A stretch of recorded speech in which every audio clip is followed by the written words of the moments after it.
চারপাশে প্রচুর মানুষের সাথে দেখা হবে, অনেক ভিড় ঠেলে এগোতে হবে, অনেক রকম কথা কানে আসবে। শুধু আপনাকে যেটা করতে হবে সেটা হলো ইগনোর। জীবনে কিছু মানুষ আবর্জনা ছড়াতে আসবে, তাদেরকে আগাছার মতো উপড়ে ফেলে দিতে হবে। লাইফ আপনার, বাউন্ডারিও আপনাকেই সেট করতে হবে। নেগেটিভিটি যেখানে দেখবেন সাথে সাথে সেখান থেকে দূরে সরিয়ে নেবেন নিজেকে। শুনতে খারাপ লাগলেও আপনার কাছের অনেক মানুষ আপনাকে খারাপ দেখতে চায়। তারা চায় সহানুভূতি নামক মলমের তলে একটু কাটা ঘায়ে নুন ছেটাতে। আপনি সিম্পলি সেই সুযোগটাই দেবেন না।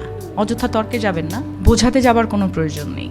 আপনার সামনে কেউ যদি বলে আপনি মূর্খ, তাই মেনে হেসে বেরিয়ে আসুন। ওই যে সময় আর এনার্জি বাঁচিয়ে নিলেন, ব্যাস কেল্লা ফতে।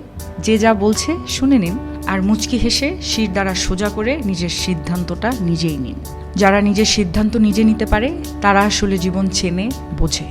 আপনাকে নিয়ে যখন বাকিরা সমালোচনা করতে ব্যস্ত থাকবে, আপনি ঠিক সেই সময়ে গাছ লাগান, ঘুরে আসুন, রং তুলি নিয়ে মনের মতো ক্যানভাস সাজান, বাড়ি গোছান, গল্প পড়ুন, পারলে আরও দুটো সাহিত্য পড়ে নিন, নিজের পুরনো ফটো দেখুন, ব্যাডমিন্টন খেলুন, ছবি তুলুন, চা খেতে বেরিয়ে পড়ুন, নামাজ পড়ুন, পুজো করুন। মোট কথা, তাদের কথায় রিয়্যাক্ট করবেন না একদমই। যা বলছে বলুক, আপনার কানে এলেও ফেলে দিন। দিন শেষে আপনি জানেন আপনি কি, কেমন, আর এটাও জানেন যারা বলছে তারা আপনার কাছে জাস্ট ম্যাটার করে না। ঠিক এটাই।